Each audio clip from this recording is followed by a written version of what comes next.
BC సంక్షేమ సంఘం నగర మహిళా విభాగం కమిటీకి నూతనంగా ఎన్నికైన సభ్యులకు బీసీ సంక్షేమ సంఘం రాష్ట్ర కన్వీనర్ బోను దుర్గా నరేష్ నియామక పత్రాలను అందజేశారు. మహిళా విభాగం నూతన కమిటీ బీసీల హక్కుల కోసం పార్టీలకు అతీతంగా కృషి చేస్తారని దుర్గా నరేష్ అన్నారు.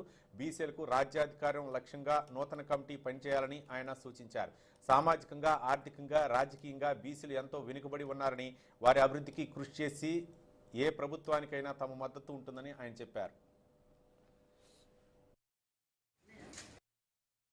జాతీయ బీసీ సంక్షేమ సంఘం ఉన్న వాళ్ళు ఏదో జగన్మోహన్ రెడ్డి గారిని, కృష్ణయ్య గారిని ఏదో నోటిఫికేషన్ మాట్లాడారని అర్థం పర్థం లేకుండా కరెక్ట్గా ఎలక్షన్స్కి సంవత్సరం ముందు పుట్టుకొచ్చే కొన్ని బీసీ సంక్షేమ సంఘాలు అవాకులు చవాకులు వెళ్తూ ఉన్నాయి.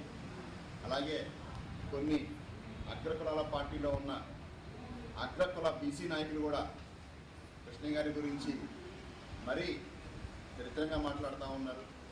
నిన్న చూసాం, విజయవాడలో చోటామోటం నాయకులు కూడా ఏదో కృష్ణయ్య గారి గురించి మాట్లాడితే రేపు పొద్దున వాళ్ళ పార్టీ వస్తే వీళ్ళకేదో అక్కడ తాంబూలం ఇచ్చి బంగారు మెడలేస్తా అనుకుంటున్నారేమో.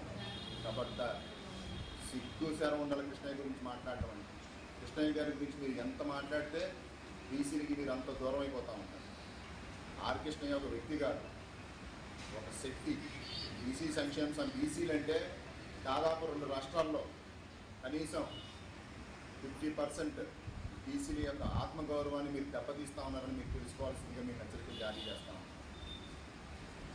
అర్థం లేకుండా కృష్ణయ్య గారిని బీసీలు ద్రోహి అంటారా?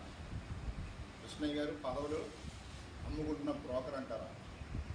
కృష్ణయ్య గారు బీసీల ద్రోహి. కృష్ణయ్య గారు బీసీ కోసం ఉద్యమం చేశారని మాట్లాడుతూ ఉన్నారా? జాతీయ బీసీ సంక్షేమ